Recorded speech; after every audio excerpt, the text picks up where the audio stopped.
அத்தியாயம் 41. நிரஞ்சனா. அத்தை கேட்ட கேள்வி ஒன்றும் அனாவசியமல்ல. அவர் கேட்பது நியாயம். இவள் இன்னும் எந்த முடிவும் எடுக்காமல் திருமணமாகாத ஒருவனுடன் ஒரே வீட்டில் தங்கி கெட்ட பெயருமே எடுத்து விட்டார். கையில் குழந்தை வேறு இருக்கிறது. இன்னும் எத்தனை நாட்கள் இங்கு இருக்க முடியும்? இரவில் இந்த யோசனையில் உறங்கவே இல்லை நிரஞ்சனா. கவலையில் இருந்தவள் முன்னே இரணியன் முகம். அவனது வாழ்க்கையையும் சேர்த்து கெடுப்பது போன்ற ஒரு உணர்வு. இனி அவனுக்கு என ஒரு குடும்பம் வேண்டும். எந்த நினைப்பில் நாம் இங்கு இருக்கின்றோம்? இப்படி பல வகைப்பட்ட யோசனையில் மங்கையின் மனம் தூக்கத்தை விரும்பவில்லை. குழந்தையை விட்டு எழுந்தவள் ஜன்னல் ஓரம் போய் நின்றாள். வெளியே பனியில் பைக்கில் ஒரு உருவம். நன்றாக உற்று பார்க்க அது இரண்யன்தான். இந்த பனியில் என்ன செய்கின்றான்? உற்று பார்க்க அவனோ எதையோ வெறித்து கொண்டு அமர்ந்திருந்தான். குழந்தையை திரும்பி பார்க்க அதுவோ நல்ல உறக்கத்தில் இருந்தது. எழுந்து போனாள் வெளியே. பின்னே கை கட்டி நின்றவள் என்று கனைக்க அவனிடம் அமைதி. மீண்டும் தொண்டையைச் செரும, என்ன வேணும் உனக்கு? மனுஷனை நிம்மதியாக இருக்க விட மாட்டியா? வீட்டுக்குள்ளதான் நிம்மதி இல்லைனா இங்கேயுமா? சலித்து கொண்டு கடுப்புடன் அவன் சொல்ல, இவளோ நொடியில் கலங்கி போனாள். பனியா இருக்குது, உள்ள வாங்க. இனி வீட்டுக்குள்ள நிம்மதியாக இருக்கும். கலங்கிய குரலில் சொன்னவள் மனதில் அடுத்த நாள் காலையில் இங்கிருந்து பொட்டியை கட்டிவிட வேண்டும் என்ற எண்ணம்தான். நகரப் போனவள் கையை பிடித்தான் திரும்பாமலேயே. அவளுக்குள்ளேயே ஒரு அதிர்வு. இருவரிடமும் அமைதி. இருவர் இதய துடிப்பு சத்தம் தாண்டி இரவு பூச்சிகளின் சத்தம்தான் அங்கே இருந்தது. விளக்கவும் இல்லை, விலகவும் இல்லை. ஆனால் ஒரு மாயை அவர்களுக்குள் ஊடுருவிக் கொண்டது. அவளது உடல்தான் நடுக்கம் கொள்ள ஆரம்பித்தது. அவனோ திரும்பாமலேயே, காலையிலேயே பொட்டி கட்டுற ஐடியா எதுவும் வந்திருக்குமே உனக்கு? பதில் இல்லை அவளிடம். அப்போ நான் சொன்னது சரிதான். அவளது கையில் இருந்து அவளது விரலுக்கு கையை கொண்டு போய் கோர்த்து கொண்டவன் அவளை தன் பக்கம் திருப்பி நிறுத்தியிருந்தான். அவளோ உதடு துடிக்க அழுகையை கட்டுப்படுத்திக் கொண்டு நின்றிருந்தாள். ஏனோ அவள் மனதில் சிம்மாசனமிட்டு அமர்ந்து விட்டான் இரண்யன். அவளது விரல்கள் கோர்த்த கைகளை பார்த்து கொண்டு நின்றிருந்தாள். அவனோ அவளது குனிந்த முகத்தில் எதையோ தேடிக் கொண்டிருந்தான். இருவரும் நிலை மாறாமல் நின்றனர். நிமிடம் கடக்க அவளது விரல்களை இறுகப் பற்றி தனது இரு கைகளுக்குள் வைத்துக் கொண்டவன் அவள் நெற்றி முட்டினான் அமைதியாக. கண்களை மூடிக்கொண்டவள் கண்களிலிருந்து கண்ணீர் வழிந்திறங்கியது. அப்படியே இருந்தவன் கண்கள் திறந்து அவளை பார்க்க கண்கள் மூடி கண்ணீர் சிந்திக் கொண்டிருந்தாள் அவள். என்னடி எனதான் கேட்டான். வாயை மூடிக்கொண்டு அழுதபடி ஓடிவிட பார்த்தாள் அவள். வண்டியில் இருந்து இறங்கியவன் அவளை பிடித்து இழுக்க நெஞ்சில் இடித்து நின்றாள். அவனோ அவளது முகம் தாங்கி நீரை துடைக்க, அவளோ எந்த தைரியத்தில் உரிமையில் சாய்ந்தாளோ அவன் நெஞ்சில் சாய்ந்து விம்மிவிட ஆரம்பித்தாள். அவளை அணைக்காமல் நின்றிருந்தவன் கைகள் பரபரத்தது. ஆனாலும் மனதில் ஏதோ ஒன்று உறுத்த அவளை கூப்பிட பேர் சொல்ல வாயில் காத்துதான் வந்தது. அவனும் தன்னை கட்டுப்படுத்தி கொண்டு நிற்க, என்னால்தான் உங்களுக்கு கஷ்டம். எனக்கு நீங்க நல்லதுதான் பண்ணியிருக்கிறீங்க. ஆனா நான் உங்களுக்கு கெட்ட பேர் தான் வாங்கி கொடுத்திருக்கிறேன். நான் போயிடவா? அவனை நிமிர்ந்து பார்த்து விலகி கொண்டு கேட்டாள். அவனும் மண்டையை ஆட்டினான் போ என. அவளோ அவனையே விக்கித்து கொண்டு பார்க்க, என்னடி இப்படியே ஓடிடலாம்னு நினைக்கிறியா? வட்டி பணம் எல்லாம் எண்ணி கையில கொடுத்துட்டு போ. சொல்லிவிட்டு மீசையை முறுக்க அந்த அதட்டலில் அவள் சோகம் மறைந்து உள்ளே ஓடினாள் வெட்கமாக. இன்னும் அவனது கைகள் பரபரத்தது அவளை கட்டி அணைக்க. போதும், அவசரப்படாத, அப்புறம் கையை முறிச்சு விட்டுடுவா. தனக்குத்தானே சொல்லிக் கொண்டு போனான். ஆனால் கனவிலும் நினைக்கவில்லை அவர்கள் நெருங்கப் போகின்ற நேரம் அவர்கள் தூரமாக போகின்றார்கள் என. கலை. காலை வேளையை முடித்தவள் மாமியார் கணவன் இருவரும் கிளம்பி போகும் வரை காத்திருந்தாள். அந்த பக்கம் அவர்கள் தலை மறைந்ததும் இந்த பக்கம் அவசரமாய் கிளம்பி போனாள் மருத்துவரை பார்க்க. மாமியார் இல்லாமல் வந்தவளை பார்த்து தாரிணி விசாரிக்க, உங்களைத்தான் டாக்டர் பார்க்க வந்தேன். முக்கியமா ஒருத்தவங்க ரிப்போர்ட் பத்தி கேட்கணும். தாரிணி சந்தேகமாக பார்க்க போனில் காட்டினாள் அந்த ரிப்போர்ட் அடங்கிய புகைப்படத்தை. அதில் பெயர் அடித்து வைத்திருந்தாள். இதுலதான் தெளிவா இருக்குதே, நார்மல் அப்படின்னு. இது நார்மல் ஸ்கேன் ரிப்போர்ட் தான், பிரெக்னன்சி இல்ல. யாரோடது கலை இது? அதை வாங்கி கொண்டவள் அவரை பார்த்தபடியே தூக்கி போட்டாள் கையில் இருந்த ரிப்போர்ட்டை. பார்த்த தாரிணி முகத்தில் சில அதிர்வு. இப்போ சொல்லுங்க டாக்டர், நான் கன்சீவாக இருக்கிறேனா? அதிர்ந்து போனவர், நீ கிளம்பு, எனக்கு வேற பேஷண்ட் பார்க்கணும். ஓ, வேற பேஷண்ட்? போலீஸ் கிட்ட போனா என்ன ஆகும்னு தெரியுமா? இல்ல எங்க வீட்டு ஆளுங்களுக்கு தெரிஞ்சாதான் என்ன ஆகும் தெரியுமா? பதில் எதுவும் பேசாத டாக்டர் செக்யூரிட்டிக்கு கால் செய்தார். அவர் வந்து இழுக்காத குறையாக கலையை அங்கிருந்து வெளியில் அழைத்து வந்தார். கோபமானவள் கண்ணீரோடு கிளம்பி வீட்டிற்கு போனாள். என்னதான் கணவன் கண்டுகொள்ளவில்லை என்றாலும் இதை அவனிடம் சொல்லவே பரபரத்தாள். வீட்டிற்கு போனவள் காத்திருக்க மாமியார், செந்தில் இருவரும் வந்துவிட்டனர். கணவனை காணவில்லை. கணவன் வந்ததும் முதலில் இவள் அவனை நோக்கி போகும் முன்பு மாமியார் கணவன் கையை பிடித்து இவள் முன்பு இழுத்து வந்தார். என்னடா, வா, நான் தான் சொன்னேன்ல அந்த குடும்பத்துல பொண்ணு எடுக்காதன்னு. இப்ப பாரு, கர்ப்பமா இருக்கிறதா டாக்டரை வச்சு பொய் சொல்லியிருக்கிறா. என்னன்னு கேளு. கொண்டு போய் அவ அப்பன் வீட்ல விடு. அவ சாகவாசமே நமக்கு வேணாம். மாமியார் சொன்னதை கேட்டு அவளுக்கு நெஞ்சு வலி வராத குறைதான். அத்த, நான் எதுவுமே பண்ணல என எவ்வளவோ சொல்லியும் தாரிணி கூட கலைதான் மாமியாரையும் கணவனையும் ஏமாற்ற பொய் சொல்ல சொன்னதாகவும் இல்லையெனில் தற்கொலை செய்து கொள்வதாகவும் சொல்லி மிரட்டியதாக சொல்லி கலண்டு கொண்டு விட்டார். உன்னைய போய் கல்யாணம் பண்ண பாரு, என்னைய சொல்லணும், வெளியே போ முதல்ல.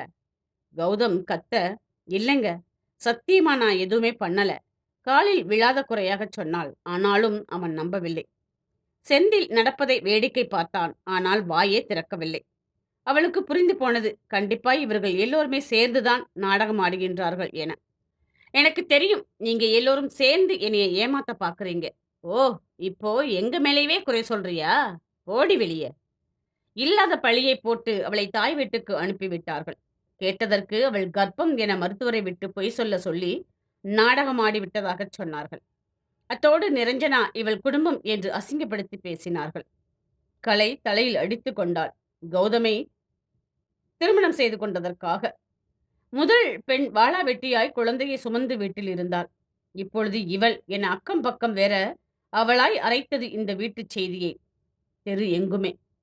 ஆனால் அடுத்த சில வாரங்களில் கௌதம் கலையை தேடி வந்தான். தான் மனம் திறந்து விட்டதாக சொன்னான். கொஞ்ச நாள் கழித்து வீட்டுக்கு அழைத்து போவதாக சொன்னான். அவன் போட்ட நாடகத்தில் வெற்றி பெற்று மீண்டும் கலை நம்பிக்கையை சம்பாதித்தான். சுபா சின்ன பெண்ணாயிருந்தாலும் அக்கா இதெல்லாம் வேண்டாம் என சொன்னாள். ஆனால் கல்யாண வாழ்க்கை நிம்மதியாக வேணும், அக்காவுடையது போல ஆகிவிடக் கூடாது என்று நினைத்து கணவனிடம் அனுசரணையாக நடக்க ஆரம்பித்தாள் கலை. ஆனால் வினை அங்கேதான் ஆரம்பித்தது. சுவாதி சுவாதி இருந்த கடுப்பில் அன்றைக்கு குரு மண்டையை உடைத்திருப்பாள். ஆனால் அவன் நண்பன் அடுத்து போன் செய்து உண்மையை சொல்லிவிட்டான். பின்பு யார் குருவிடம் அடி வாங்குவது? நல்லவேளை தலைக்கு வந்தது தலைப்பாகையோடு போய்விட்டது. அப்படி சொல்லணும்னு எனக்கும் ஆசைதான். ஆனால் அன்றைக்கு அப்படி எந்த காலும் வரவில்லை. இவள்தான் அவனை திட்டி திட்டி கொன்றாள். அதையெல்லாம் வாங்கி கட்டி கொண்டவன் மனதில் உத்தமனை அண்டர்டேக்கராக மாறி கழுத்தை நெரிக்கும் காட்சிதான் குரு மனதில். நண்பன் உண்மையை சொல்லி நிலையை விளக்கப் போவதில்லை என இவனே, நான் உனக்கு ஆர்டர் போட்ட மாதிரி ட்ரெஸ் வேணும்னு அவன் தான் கேட்டான், அவன் ஆளுக்கு என சொல்லி சமாளித்து விட்டான் ஒரு வழியாக. அதன் பின் கொஞ்சம் முறுக்கி கொண்டு திரிந்தாள் அவள். ஒரு வழியாக பிள்ளைக்கு பெயர் வைக்கும் விழா வந்தது. வந்திருந்தாள் குருவின் அத்தை மகள் தீபா. அடுத்த வில்லங்கம் என இவன் அமைதியாக அவளிடம் மூஞ்சி கொடுத்து கூட பேசாமல் போனான். ஆனால் அந்த ஃபங்க்ஷன் முடியும் வரை அந்த பெண் தீபா இவனை பார்க்கவே காத்திருந்தாள்.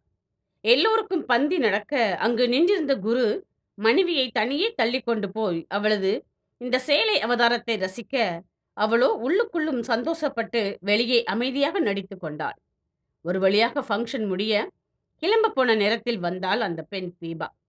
வழி அனுப்பி கொண்டிருந்த குரு என்னவென கேட்க தனியாக பேச வேண்டும் என்று கூப்பிட்டாள். அஜ்ஜோ, அது எதுவும் வேணாம் தீபா, என்னன்னு சொல்லுங்க. இல்லை, இங்க தானே மாடியில. அவனும் திருட்டு மொழியோடு திரும்பி திரும்பி யாரும் கவனிக்கின்றார்களா என்று பார்த்து போனான் மாடிக்கு.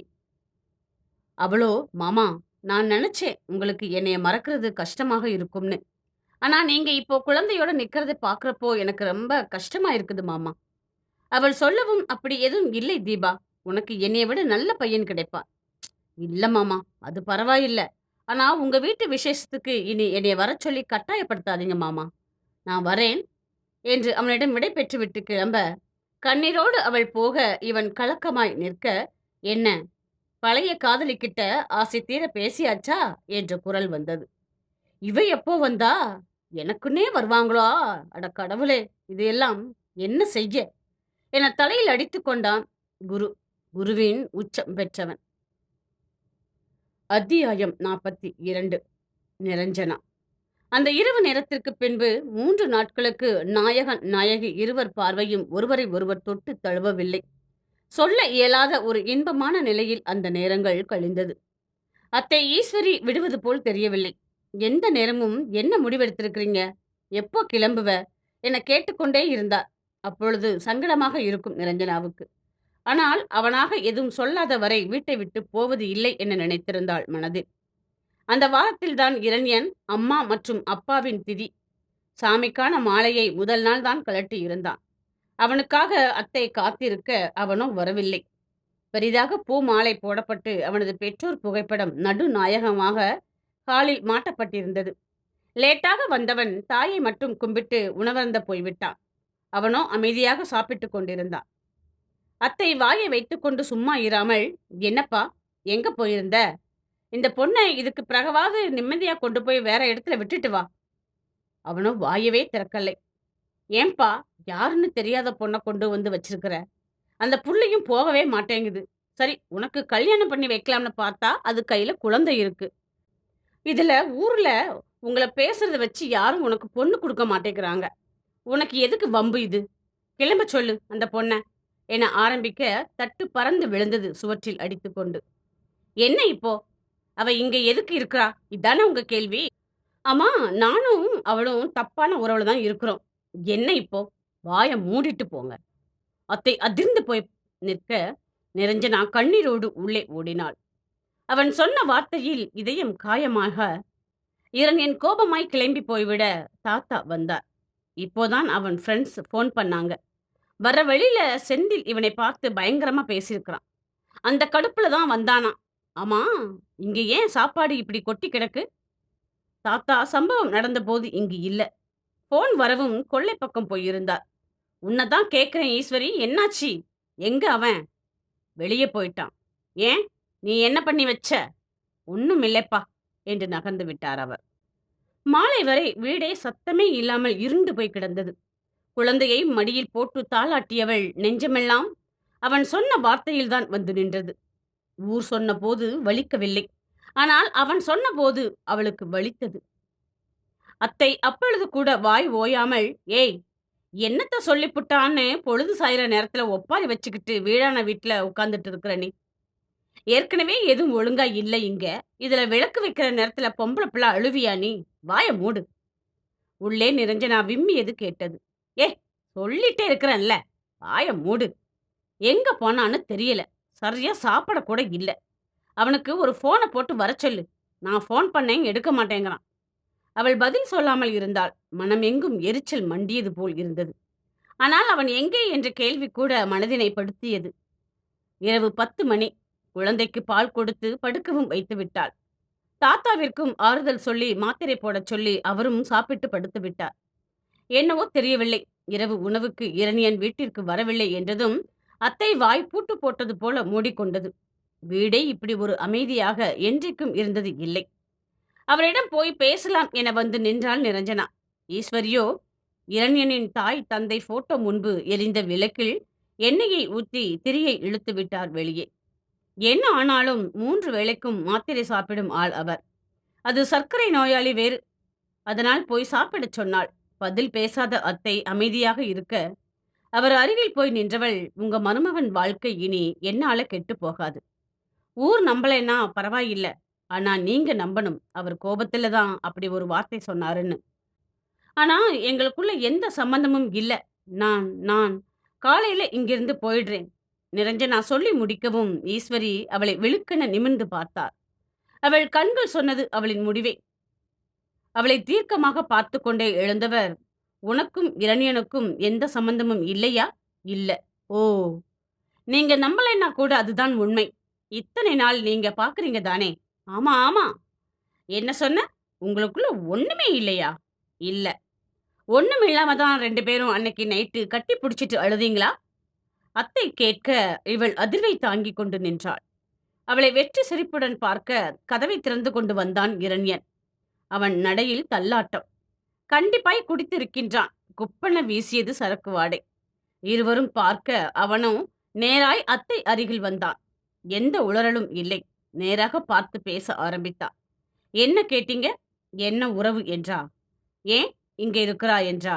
"எப்போ போவா இதானே? இப்போ தெரியும் ஏன் இங்க இருக்கிறான்னு." சொல்லிக்கொண்டே பாக்கெட்டில் கைவிட்டு எடுத்தான் தாலியை. கலை. வீட்டில் உள்ள ஆட்கள் முதலில் கலைக்காக வருத்தப்பட்டனர். பின்பு திட்டி தீர்த்தனர் கௌதம் வீட்டு ஆட்களை. இப்பொழுது மகள் வாழ்வு என்னாகப் போகின்றது என்று நினைத்து நிம்மதி இல்லாமல் இருக்கின்றனர் அவள் வீட்டினர். சித்தி கடுப்பில் கலையை திட்டாமல் இல்லை. அவளோ இப்பொழுது கௌதம் இவள் பக்கம் நிற்க, அவளுக்கு மறுபடியும் வேதாளம் முருங்கை மரம் ஏறிய கதையாக வீட்டு ஆட்கள் சொல்வது அவள் காதில் விழவே மாட்டேன் என்கின்றது.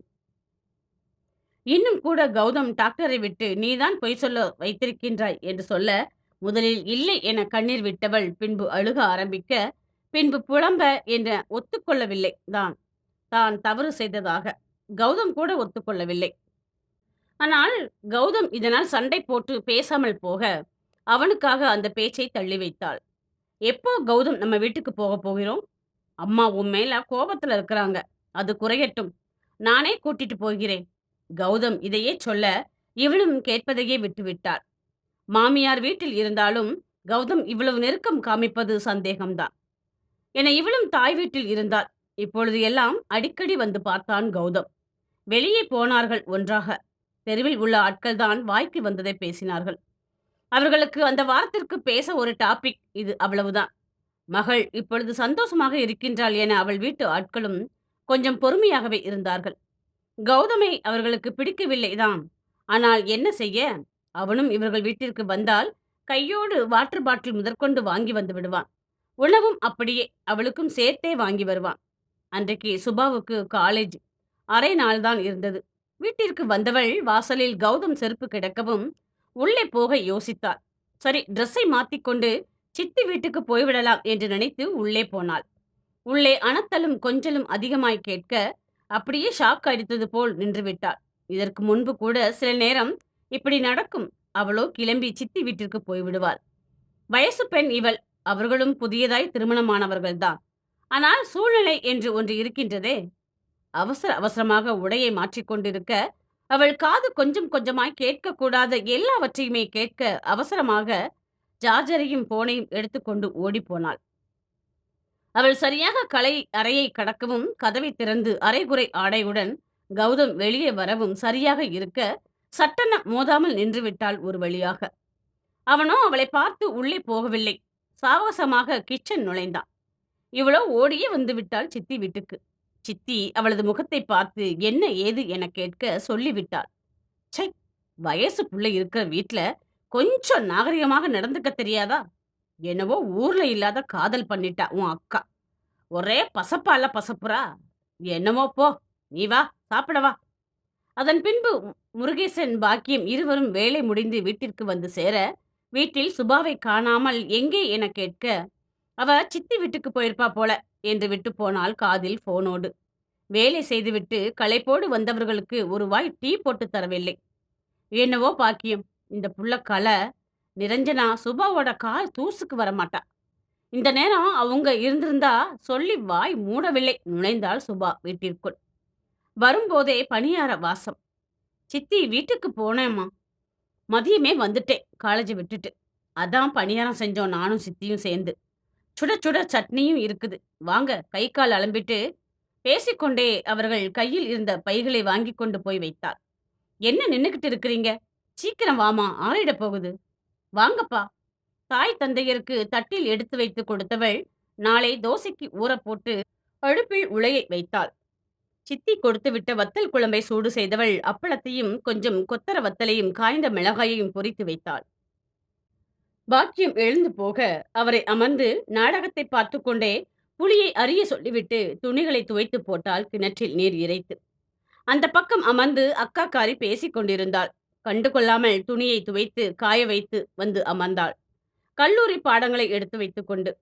அரை மணி நேரத்தில் தாய் தகப்பனுக்கு சாப்பாடு கொடுத்து தானும் உண்டு கிச்சனை தாய் சுத்தம் செய்யவும், இவள் அப்பா சைக்கிளுக்கு காற்றடித்து வைத்துவிட்டு, தாய்க்கு காலுக்கு தைலம் முதுகுக்கு என தேய்த்து வைத்துவிட்டு, காலையில் வைத்துக்கொண்டு போக பூவை கட்டி வைத்துவிட்டு விளக்கை அணைத்து விட்டாள். வெளியில் கிடந்த பிரியாணி பொட்டலங்கள் சொன்னது அக்கா சாப்பிட்டு விட்டாள் என. அதனால் வாயை திறக்கவில்லை அவளை சாப்பிடச் சொல்லி. சுபா எண்ணம் இரவு கூட அக்கா நிரஞ்சனா எங்கே இருக்கின்றாள்? அவள் குழந்தை எப்படி இருக்கும் என்பதை மட்டும்தான் யோசித்துக் கொண்டிருந்தது. அத்தியாயம் 43. நிரஞ்சனா. இரணியன் தாலியோடு நிற்கவும் அனிச்சையாக கை வாய்க்கு போனது நிரஞ்சனாவுக்கு.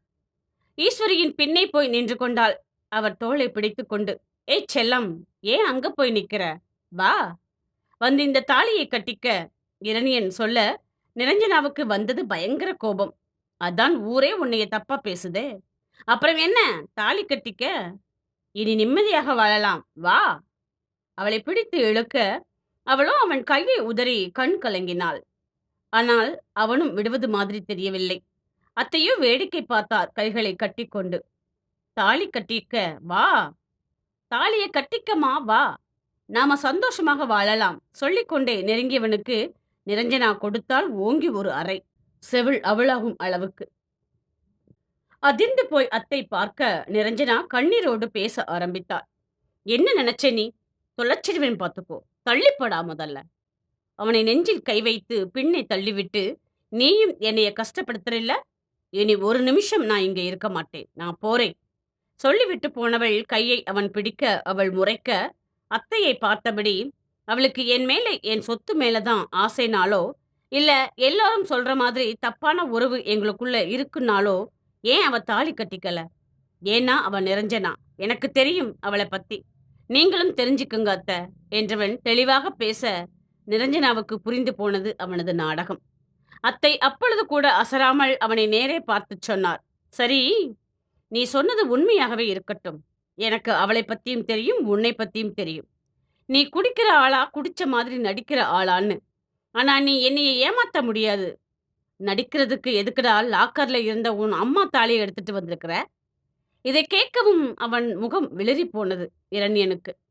நிரஞ்சனா கூட அவனை உற்று பார்த்தாள். டேய், நான் உன்னைய சின்ன வயசுல இருந்து பார்க்கிறேன். என்கிட்ட நீ நடிக்காத. உனக்கு அவளை பிடிக்காதா இல்லையான்னு எனக்கும் தெரியும். அவளுக்கும் தெரியும், உனக்கும் தெரியும். என்கிட்ட நீ நிரூபிக்கிறதுக்கு விட்டுட்டு ஒழுங்கா வாழ்ற வாழ்க்கைக்கு அர்த்தத்தை சேருங்கடா 2 பேரும். ஈஸ்வரி அத்தை அவனிடம் சொல்லிவிட்டு திரும்பினார். நிரஞ்சனாவிடம், உனக்கு ஏன் என் மருமவனை பிடிச்சிருக்குதுன்னு எனக்கு தெரியாதுமா. ஆனா அவன் இல்லாம நீ சந்தோஷமாக இருக்க முடியாது. வாழ்க்கை தனியாக வாழ இல்லம்மா, புரிஞ்சுக்கோ. காலையில விடியும் வரை நேரம் இருக்குது, நல்லா யோசி. இனி உன்னோட வாழ்க்கை எப்படி இருக்கணும்னு நீ முடிவு பண்ணு. சிக்கலாக்கிக்காத. இல்லைனா அவனையாவது வாழ விடு. விடிஞ்சதும் சொல்லாம கிளம்பி போயிடு சொல்லிவிட்டு ஈஸ்வரி நடையை கட்டினார் அறைக்கு. இவர்கள் இருவரும் அப்படியே அசைவற்று நின்றனர். இத்தனை நாட்களில் அவர்கள் இருவருக்குள்ளும் ஒரு நல்ல இணைப்பு இருந்தது முற்றிலும் உண்மை. அது இதமாக இருவர் உணர்வையுமே வருடியதும் உண்மை. அவனோ அவளை பார்த்த வண்ணம் கையில் இருந்த தாயின் மாங்கல்யத்தை பார்த்தான். அந்த நேரம் குழந்தை அழ, அவளை விட வேகமாக ஓடிப்போய் தூக்கி கொண்டு நெஞ்சோடு சேர்த்து அணைத்து கொண்டு தட்டி கொடுத்தான். அன்றைக்கு மழையில் எப்படி இரத்த வெள்ளமாய் குழந்தையை தூக்கினானோ அதே அணைப்புதான் இன்றளவிலும். அதில் மாற்றமே இல்லை. இவனை ஏன் தான் முதலில் பார்க்கவில்லையோ என்ற நினைப்பு கூட வந்து போனது அவளுக்கு. இப்பொழுதும் வாய்ப்பு இருக்கிறது. ஆனாலும் ஒரு தடுமாற்றம் அவளுக்குள். அவனோ குழந்தையை கட்டிலில் கிடத்திவிட்டு வெளியேறினான். தாத்தா கொஞ்ச நேரத்தில் அவள் அறைக்கு வந்தார். அவள் என்னவென பார்க்க அவளது கைகளை பிடித்து கொண்ட தாத்தா, அவன் பார்க்கத்தாமா முரடன், ஆனா நல்லவன்மா. எனக்கு தெரியும் உனக்கு அவனை பிடிக்கும்னு. ஆனா அவனுக்கு நீனா அவ்வளோ உசுருமா. நீ சின்ன வயசுல இருக்கும்போது உங்க அப்பா கூட வட்டிக்கு வாங்க பக்கத்து ஊருக்கு வருவியே. நீ சின்ன பிள்ளை, உனக்கு ஞாபகம் இருக்காது.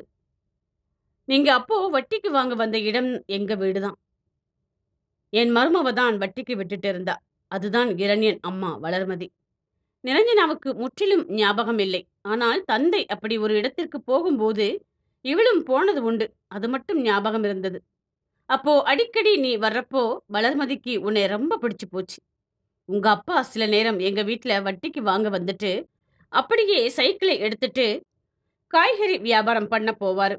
அப்போ நீயும் அவர் கூட வெளியில போறேன்னு என் மருமக தான் உன்னைய இரணியன் கூட விளையாடச் சொல்லுவா. பெண் பிள்ளை இல்லாத வளருக்கு நீன்னா உசுருமா. இரணியனுக்கும் கூட உன்னை பிடிக்கும். அப்புறம் கொஞ்ச நாள் கழிச்சு இரணியன் அப்பா டிரான்ஸ்ஃபர்னு நாங்க கிளம்ப வேண்டிய நிலை. அப்போ இரணியன் உன்னை ரொம்ப மிஸ் பண்ணான். உங்க வீட்ல கூட உங்க பொண்ணு பெரிய மனுஷியானா சொல்லி விடுங்கன்னு சொல்லிட்டு தான் வந்தோம். அப்புறம் இங்க கொஞ்சம் நிலைமை சரியில்லாம போயிடுச்சு. அதுக்கப்புறம் அவன் வாழ்க்கையுமே மாற ஆரம்பிச்சது. அப்புறம் அவன் இழந்தான் அவனோட அம்மாவை. ஆனா அவளருக்கு உன்னைய பார்க்க ஆசை. ஆனா மகராசி போய் சேர்ந்துட்டா. அதுக்கப்புறம் அவனும் அவனோட வாழ்க்கையுமே நிம்மதி இல்லாம போயிடுச்சு. அவன் அம்மா ஆசையை நிறைவேற்ற உன்கிட்ட வந்தான். உன்னை தேடி வர்றப்போ உன் நிலைமை கணவனை விட்டு பிரிந்து வயித்துல புள்ளையோட இருந்த. அதுவும் செந்திலை கல்யாணம் பண்ணிக்க இருந்த. செந்தில் பத்தி இரணியனுக்கு தெரியும். எல்லாமே தெரியும். ஏன்னா செந்தில் இரணியனோட தம்பி. நிரஞ்சனா அதிர்ந்து போய் பார்த்தாள் தாத்தாவை. ஆமா. அதுக்கு பிறகு ஊர் பொண்ணுங்களை விட்டு உனக்கு உண்மை தெரியற மாதிரி பண்ணது எல்லாமே இரணியன் தான். நீ தப்பிச்சு போனது தெரிஞ்சதும் சந்தோஷப்பட்டோம். உங்க சித்தி மூலமா உன்னைய கபிலன் கிட்ட ஒப்படைச்சோம். ஆனாலும் நீ கிளம்பி வந்துட்ட. என் பேரன் உன்னைய தேடி அலைஞ்சி கடைசியில செந்தில் இரண்டாவதா ஏற்பாடு பண்ண கல்யாணத்துல இருந்து உன்னை காப்பாத்தி கொண்டு வந்தான். இப்போ அவன் மனசுல உன் மேல அன்பு இருக்கு. அது எனக்கு தெரியும். ஏன்னா அவன் அம்மா ஆசைன்னு சொன்ன போலீஸ் வேலையை தூக்கி போட்டவன். அதே அம்மா சொன்ன உன்னைய இதுவரை விடாம கூடவே தான் வச்சிருக்கிறான். அதான் என் மக ஈஸ்வரிய வர சொல்லி உங்கள பத்தி உங்களுக்கு புரிய வைக்க முயற்சி பண்ணேன்னா. நிரஞ்சனா அதிர்ந்து போய் பார்த்தாள். இரண்யன் போலீஸா என. ஆமாம் என சொன்ன தாத்தா, உன் முடிவு என்னன்னு சொல்லு நிரஞ்சனா. அவனோட கடந்த காலத்தை அவனே சொல்லுவான். சொல்லிவிட்டு தாத்தா போய்விட இவள் மனதில் 1000 எண்ணங்கள். இரவெல்லாம் உறங்கவே இல்லை. மறுநாள் காலை அத்தை கிளம்பி வர நிரஞ்சனா வீட்டில் இல்லை. குழந்தையும் இல்லை. சுவாதி சுவாதி முகத்தை தூக்கி வைத்துக் கொண்டிருந்தாள். இங்க பாருடி, உனக்கு முன்னாடி தான் எனக்கு அந்த பொண்ணு கூட மேரேஜ் பண்ற மாதிரி இருந்துச்சு. ஆனா நானே வேண்டாம்னு சொல்லிட்டேன். அதுக்கப்புறம் தான் நம்ம கல்யாணம். நான் கன்சீவாக இருக்கவும் தானே கல்யாணம் பண்ணுனீங்க. மனசாட்சியை தொட்டு சொல்லுடி. நான் ஓகே சொன்ன அப்புறம் தான் நீ பிரெக்னன்னு எனக்கு தெரியும். அதுவும் உனக்கு தெரியும். சரி இப்போ என்னவா உங்க தீபாவுக்கு? ஒண்ணும் இல்ல. விடு. அந்த பொண்ணுக்கு நான் அவளை வேண்டாம்னு சொன்னது தெரியாது. ஜாதகத்துல பிரச்சனை 2 பேரும் சேர்ந்தா அப்படின்னு சொல்லி வச்சிருக்கிறாங்க தீபா கிட்ட. ஓ! உங்க கிரைம் ரேட் வர வர கூடிக்கிட்டே போகுது. பார்த்துக்கங்க. நல்லதுக்கு இல்ல இது சொல்லிட்டேன். ஏண்டி எது நடந்தாலும் அதை கிரைமாவே பார்த்துட்டு இப்போ என்னைய சொல்றியா நீனு? ம்ம். மனைவி முறுக்கிக் கொண்டு போக அவளது முந்தானையை பிடித்து இழுத்து தன் மடியில் அமர வைத்தவனோ போனை எடுத்து தீபா அப்பாவிற்கு கால் செய்தான். என்ன மாப்ள, இப்போதானே அங்கிருந்து வந்தோம். அதுக்குள்ள என்னாச்சு? எதுவும் பிரச்சனை இல்லையே என்று கேட்டார். இல்ல மாமா, அப்படிலாம் ஒன்றும் இல்லை. எல்லாம் நம்ம தீபா பத்தி தான். அவளுக்கு என்ன? என்ன மாப்ள அவளுக்கு? எதுவும் சொன்னாளா உங்க மனசு கோன்ற மாதிரி? சச்ச, அப்படியெல்லாம் எதுவும் சொல்லல மாமா. தீபாவுக்கு கூட இந்த வருஷம் கல்யாணம் முடிச்சிடலாமே மாமா. பாருங்களேன் அவளுக்கு. பார்க்கணும் மாப்பிள. என் பக்கம் யாரும் இருந்தா நான் சொல்றேன். சீக்கிரம் முடிச்சிடலாம். ஆகட்டுங்க மாப்பிள. போனை வைத்தவன் மனைவியின் தாடையை பிடித்து ஆட்டி, பாத்தியா? அவ்வளோதான் சுலபம். ஓ! இன்னும் கல்யாணம் ஆகலைல்ல உங்க எக்ஸுக்கு? உன் எக்ஸுக்கு கல்யாணம் ஆகாம இருந்திருந்தா இதே டயலாக் நானும் சொல்லியிருப்பேன்டி செல்லம். யதார்த்தமாக வாயை விட்டவன் வாயிலே 2 குத்து குத்தி விட்டு போனாள். நீ என் எக்ஸ்ன்னு பேசலாம், நான் பேசக்கூடாதா? பொண்ணுங்களுக்கு மட்டும் வேற வேற நியாயமா? இதென்ன கொடுமை? ஆண்கள் பாவம் இல்லையா? என்று கேட்டான். ஆண் வர்க்கத்துக்கு சப்போர்ட் வாங்குற நேரமா இது? என தெரியாமல் குரு வாயை விட அவனுக்கு வாயில் 2 குத்து எக்ஸ்ட்ராக விழுந்தது. மீ இடம் தெரியாம நீ வேற ஏண்டா குரு வாங்கி கட்டிக்கிற என்று அவன் சொல்லிக் கொண்டான். கலை இதோடு 4-5 முறை அழைத்து விட்டாள் கணவனை. அவனோ போன் எடுக்கவே இல்லை. வீட்டில் யாரும் இல்ல. சுபா கூட இல்ல. சுபா இப்பொழுது அரை நேர காலேஜ் என்பதினால் நேராக சித்தி வீட்டிற்கே போய்விடுகின்றாள். அங்கேயே நேரம் போக்காமல் பக்கத்தில் இருக்கும் ஜெராக்ஸ் கடையில் 2 மணி நேரம் வேலை பார்க்கிறாள். அப்புறம் சித்தியோடு சேர்ந்து வத்தல் பாக்கெட் போட உதவி செய்துவிட்டு தோட்டத்தில் இருவரும் சேர்ந்து கொஞ்சம் காய்கறிகளை பயிரிட்டு வருகின்றனர். எல்லாம் முடிந்து அங்கேயே ஏதாவது குழம்பு செய்து எடுத்து வருவாள். இல்லை சில நேரம் சித்தி எல்லோருக்கும் சாப்பாடு கொடுத்து விடுவாள். சில நேரம் சுபா கையில் உள்ள காசை வைத்து சமைக்க தேவையானது வாங்கி கொண்டு போவாள். இருவரும் சமைத்து பாதி பாதியாய் பங்கிட்டுக் கொள்வார்கள். அப்படித்தான் சித்தி சுபா இருவரும் அன்றைக்கு நிரஞ்சனா பத்தி பேசிக் கொண்டிருக்க வந்தது போன். அடுத்த 20 நிமிடத்தில் வீட்டிற்கு போக கலை அரண்டு போய் நின்றிருந்தாள். கௌதம் கையில் பத்திரிகையோடு நின்றிருந்தான். அவனுக்கு திருமணம். அதைவிட கொடுமை யாதெனில், கலை இப்பொழுது உண்மையிலேயே கர்ப்பம். திருமணம் எப்படி சாத்தியம்?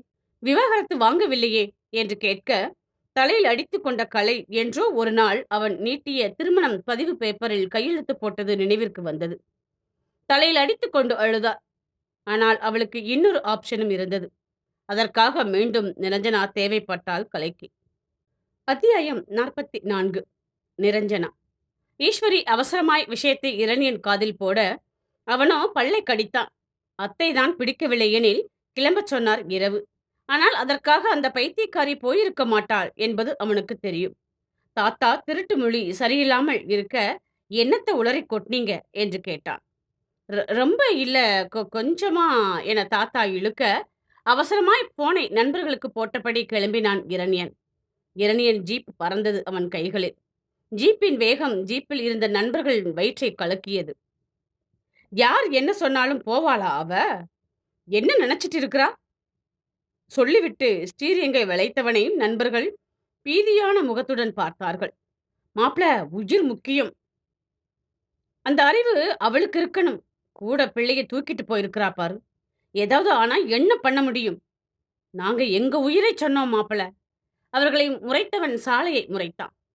இரணியன் இப்படித்தான். அவனது சிறு வயது முதல் அவன் இன்று வரை ரசிக்கும் பெண் முதலில் அவனது அம்மா, பிறகு நிரஞ்சனா. கடந்த காலம். இரணியன் தந்தை தணிகாச்சலம் ஐஜி. போலீஸ் வேலையில் கண்ணியம், கடமை, கட்டுப்பாடு எல்லாம் இருந்தது. ஆனால் சொந்த வாழ்க்கையில் வளர்மதியை விட்டு வேறு குடும்பமும் இருந்தது. அதுதான் செந்திலின் தாயார் சொர்ணம் குடும்பம். முதலில் தெரியாமல் நடந்த குடும்ப வாழ்க்கையை பகிரங்கமாக எல்லோர் முன்னிலையிலும் போட்டு உடைத்தார் தணிகாச்சலம். பிள்ளை பெற்ற பின்பு வளர்மதி பிள்ளையை கவனிக்க, இவரோ வேலை தந்த டென்ஷனில் மனைவி கவனம் தன் பக்கம் இல்லாமல் இருந்ததை வேறு வழியில் தேடிக்கொண்டார். சொர்ணம் வந்த பிறகு அவரது குடும்பம் சொர்ணம் என்றாகி போனது. என்னவோ வளர்மதி இரண்டாவது மனைவி என்பது போல எங்கு போனாலும் சொர்ணம் தனது மனைவி பதவியை நிலைநாட்டிக் கொண்டு இருந்தார். பதவி, பணம் இரண்டும் இருக்க சொர்ணம் நல்லபடியாக கைக்குள் போட்டுக்கொண்டார் தணிகாச்சலத்தை. அவர் தகப்பன் தட்டி கேட்க, என் வாழ்க்கை, என் உரிமை என்று சொல்லிவிட்டு போய்விட்டார். அதன் பின்பு மருமகள், பேரன் என தாத்தா தன் நாட்களை நகர்த்திவிட, வளர்மதியோ கையில் இருக்கும் காசை கொண்டு வட்டிக்கு விட்டு பணம் சேர்த்தார் இரணியனுக்கு. அதிக வட்டியெல்லாம் இல்லை, மொத்த பணத்திற்கும் சேர்த்து வட்டி என சொல்லி மிக குறைந்த பணத்தை தான் வாங்குவார். அப்படி வட்டிக்கு விடும்போதுதான் நிரஞ்சனா பழக்கமானாள். ஆந்தை கண்களோடு பூ போட்ட பட்டு பாவாடை சட்டையில் ரிப்பன் கட்டிய இரட்டை சடையில் சிரித்து சிரித்து அவனோடு விளையாடும் அவளை அவ்வளவு பிடிக்கும் அவருக்கு. ஒருவேளை ஒன்றாக மேலும் வளர்ந்து பெரியவர்கள் ஆகியிருந்தால் நண்பர்களாக வந்திருக்க கூடும், இல்லையெனில் காதலர்களாக.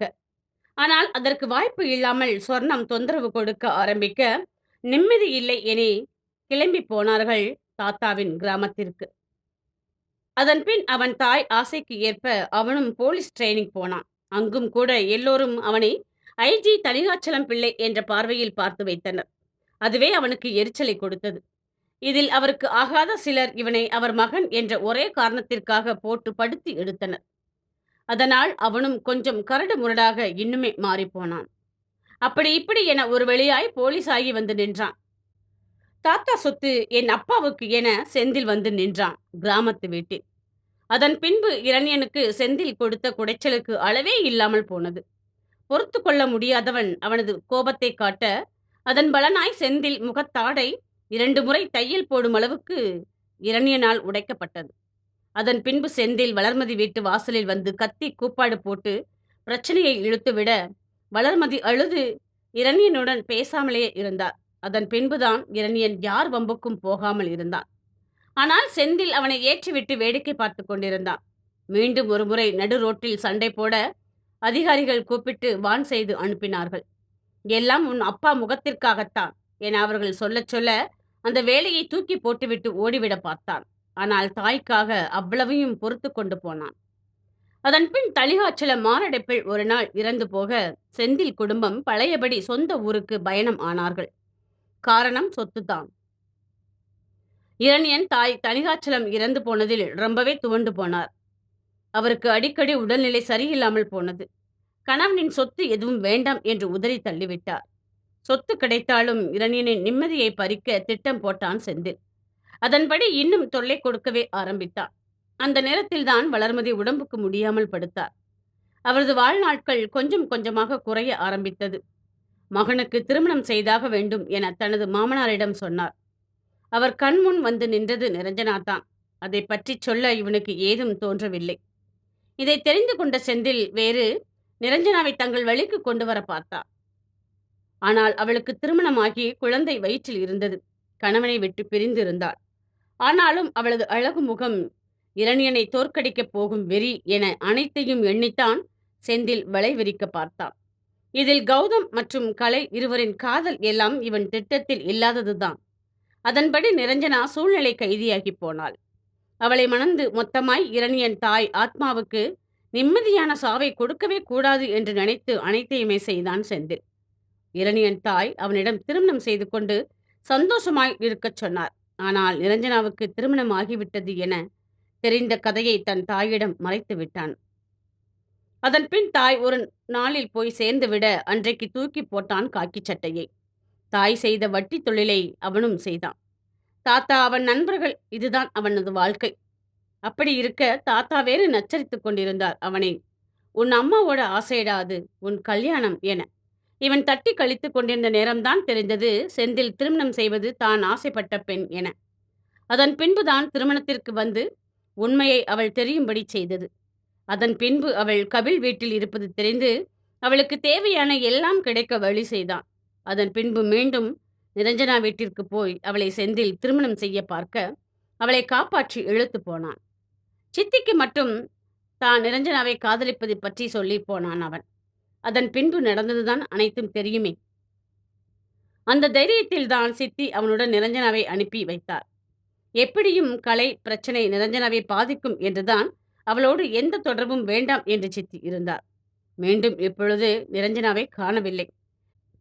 வீட்டில் வந்து தூக்கி போகும் அளவுக்கு செந்திலுக்கு தைரியம் இல்லை. அப்போ இவளாகத்தானே போயிருக்க வேண்டும் என ஜீப்பை நிரஞ்சனாவின் வீட்டிற்கு விட்டான் இரணியன் கடும் கோபத்தில். சுவாதி கணவனோடு தள்ளு முள்ளு சண்டை எல்லாம் போட்டு சோர்ந்து ஒரு வழியாக குரு வீட்டிற்கு வந்துவிட்டாள் சுவாதி. வந்தவளை மாமியார் நல்ல முறையில் கவனித்துக் கொண்டார். இவளும் மாமியார் மாமனார் மனம் கோணாத மருமகளாக நடந்து கொண்டாள். ஆனால் அறைக்குள் சந்திரமுகிதான். அப்படித்தான் நாட்கள் நகர்ந்து போனது குருவுக்கு. முறுக்கிக் கொள்வதும் முட்டிக்கொள்வதும் பின்பு உரசிக்கொள்வதும் ஒட்டிக்கொள்வதும் என இருந்தார்கள் சுவாதியும் குருவும். அன்றைக்கு அவர்களது திருமண நாள். காலை கிளம்பி கோவில் போய் வந்தாயிற்று. ஈவினிங் குழந்தையை தாங்கள் பார்த்து கொள்வதாக சொன்ன மாமனார் மாமியார் இருவரும் அவர்களை வெளியே போய் வர சொன்னார்கள். அப்படி போக இரவு 8 மணிக்கு கிளம்பி இருந்தவள் நண்பர்களுக்கு ட்ரீட் கொடுக்க போகிறேன் என போன கணவன் 9 தாண்டியும் வராது போக கடுப்பாக்கி போனாள். மற்ற விஷயங்களில் இவள் சண்டை போடுவது ஓவர் என இவளுக்கு தெரியும் தான். ஆனால் இது போன்று வராமல் அவளை கல்யாண நாளன்று அழ வைக்க அவனுக்கு தெரியாதே. என்ன ஆயிற்று என அவள் நினைப்பு. பயப்பிள்ளைக்கு பர்த்டே மேட்டர் தெரியாதனால இப்படி நினைச்சிட்டு இருக்குதோ. இரவு 10 தாண்ட இதுக்கு மேல வீட்டில் இருந்தால் மாமனார் மாமியார் கேள்வி கேட்கக்கூடும் என. மாமா, அத்தை, உங்க பையன் எனக்கு டாக்ஸி அனுப்பி விட்டுருக்கிறாரு. சர்ப்ரைஸ் பிளான் பண்ணிட்டு இருக்கிறாராம். நான் கிளம்புறேன் என பொய்யை சொல்லி வெளியே வந்து அவள் புக் செய்த டாக்ஸியில் ஏறினாள். அவனை கழுவி ஊற்றி மெசேஜ் செய்திருந்தாள். ஆனால் அவன் பார்க்கவே இல்லை. பார்க்கும் நிலையிலும் அவன் இல்லை. அத்தியாயம் 45. சுவாதி கணவனுக்கு போன் அடித்து ஓய்ந்து போனவள் உத்தமனுக்கு போனை போட அவனும் 2வது முறை வரை காத்திருக்க வைத்துதான் போனை எடுத்தான். போனில் அவன் சொன்ன செய்தி கேட்டு அவசரமாக போனாள் குருவின் கெஸ்ட் ஹவுஸுக்கு. உள்ளே குருவின் உளறல்தான் கேட்டது. அவனது 2 நண்பர்கள் அவன் பக்கம் நின்றிருந்தார்கள். சோஃபாவில் குருவின் நண்பன் அருள் அமர்ந்திருந்தார். போன வேகத்திற்கு குருவை பார்க்கவில்லை. அருளை சொடக்கிட்டு எழச் சொன்னாள் அவள். அவனோ அவளை முறைத்த வண்ணம் எழ அவனை நேர் எதிர் பார்த்தவள் விரல் நீட்டிச் சொன்னாள், என்னடா நினைச்சிட்டு இருக்கிற? அவரை பத்தி என்ன தெரியும் உனக்கு? அவர் தெரியாம செஞ்ச தப்பை நியாயப்படுத்தி அப்படியே ஓடி போயிடல. கஷ்டப்பட்டு என்னைய தேடி பிடிச்சு கல்யாணம் பண்ணியிருக்கிறாரு. தப்போ சரியோ அதை அவர் சரி பண்ணி இப்போ நல்லபடியா தானே இருக்கிறாரு. நீ யாருடா அவரை பத்தி தப்பா சொல்ல? அவர் ஏன் புருஷன். அவரை பத்தி எனக்கு தெரியும். இன்னொரு வார்த்தை நடந்து முடிந்த விஷயத்தை பத்தி யாராவது பேசுனீங்க, அப்புறம் ஒருத்தரையும் நான் சும்மா விட மாட்டேன். உன் முதுகுல உள்ள அழுக்க பாருடா முதல்ல. கல்யாணமான பொண்ணு கூட தப்பான தொடர்பு வச்சுட்டு இருக்கிற ஆள் தானே நீனு? உனக்கு என் குருவை பத்தி பேசலாம் அருகதையே கிடையாது. கிளம்புடா முதல்ல. திட்டியவள் குருவைத் தவிர அனைவரையும் வீட்டை விட்டு வெளியேற வைத்து அவன் பக்கம் வந்தாள். அவளுக்கு தன் தாய் மூலம்தான் உண்மை தெரியும். கடந்த முறை காலேஜ் முடித்த நண்பர்கள் எல்லோரும் ஊட்டி கிளம்பினார்கள். அப்படியே அங்கிருந்து கேரளா போகலாம், அப்படியே மூணாறு என அவர்கள் பிளான் நீண்டது. மறுநாள் கிளம்பலாம் ஊட்டியில் இருந்து என அறைக்குள் ஆளாளுக்கு தஞ்சம் அடைந்தார்கள். ஆண்கள் சிலர் குடிக்கப் போக, பெண்கள் அவர்கள் ஆண் நண்பர்களுடன் பேச்சு கொடுத்தபடி வெளியில் தனித்தனியே கிளம்பினார்கள். அர்ணவோடு வீடியோ ஒன்றை எடுத்த சுவாதி அதை எடிட் செய்தபடி அறையில் இருக்க, அர்ணவை வெகு நேரமாக காணவில்லை. அவனும் நண்பர்களுடன் போய்விட்டானா என நினைத்தவள் காஃபி ஒன்றை ஆர்டர் செய்துவிட்டு காத்திருந்தாள். காஃபி வந்ததும் அருந்தியவள் தலை கிறுக்கிறுக்க என்னவென புரியாத அளவுக்கு ஒரு உணர்வின் பிடியில் சிக்குண்டாள். போதை தலைக்கேற தள்ளாடி வந்து கதவை திறந்தாள். ஆனால் தாழ்பால் நீக்கியவள் கதவுக்கு உள்புறமாகவே விழுந்து தொலைத்தாள். குருவும் அங்குதான் நண்பர்களுடன் வந்திருந்தான். சுற்றி பார்த்தவர்கள் இரவு அறையில் பூஜையை போட்டனர். சற்று நேரத்தில் குருவின் நண்பர்கள் குடிபோதையில் திளைக்க, அவர்கள் ஆர்டர் செய்திருந்த காஃபியை குடித்த குரு கண்கள் சொருக போதை ஆனான். அவனுக்கோ அது இன்பமாய் இருக்கவில்லை. மாறாக அவனுக்கு தலைவலி உயிர் போனது. உடலில் ஏதோ ஒன்று பாரமாக அழுத்தியது. ஏதோ ஒன்று அனாவசியமாக அவனை தொற்றிக் கொண்டிருப்பது போல இருந்தது. அதை பிடுங்கி எறிந்துவிட்டால் போதும் என நினைக்க அவனால் முடியவில்லை. நண்பர்கள் கேலி செய்து சிரித்தனர். குரு இதுவரை மது என்பதை தொடாதவன். அவனும் நண்பர்களோடு வந்திருந்தான்.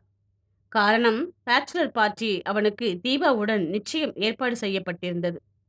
அதனால் பேச்சுலர் பார்ட்டி என வந்தவன் குடிக்காமல் இருக்க, அந்த கூட்டத்தில் இருந்த சிலர் போதை மருந்துகளையும் உட்கொள்ளும் ஆட்கள்.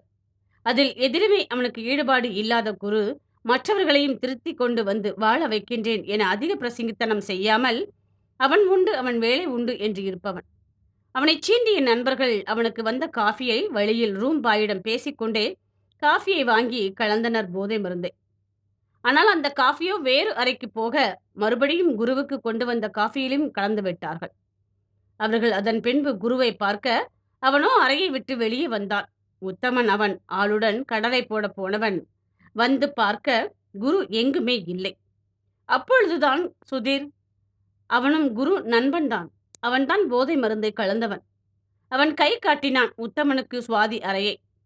அங்கு போனவன் இருவரும் போர்வையில் இருந்த நிலையை பார்த்துவிட்டு குருவை மட்டும் இழுத்துக்கொண்டு பின்பு அவனது அந்த நாள் காதலியை விட்டு சுவாதிக்கு உடுத்தச் சொல்லி வெளியேறினார்கள்.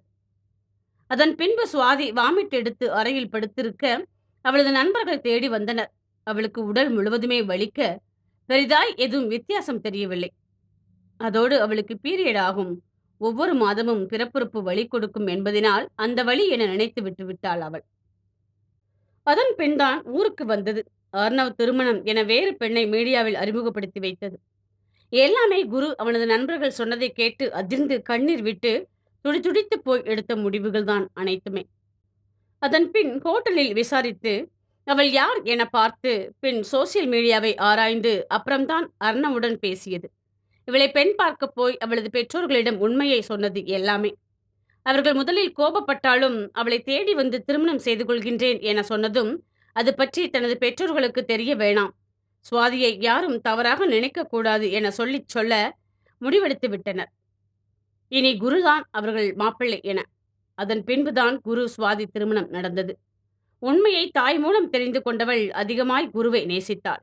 அதன் காரணமாகத்தான் கர்ப்ப காலத்தில் அவனோடு இணை சேர்ந்தாள். ஆனாலும் மனதின் ஓரத்தில் ஒரு பயம். அது குரு அவனுடைய குழந்தைக்காகத்தான் தன்னை திருமணம் செய்து கொள்ள நினைத்தானோ, குழந்தை பிறந்த பிறகு தன்னை ஒதுக்கி விடுவானோ என்ற காரணத்தினால் வந்த பயம். என்றைக்கு உண்மையை தெரிந்து கொண்டாலோ அன்றே அவனது நேர்மையில் விழுந்து போனாள் சுவாதி.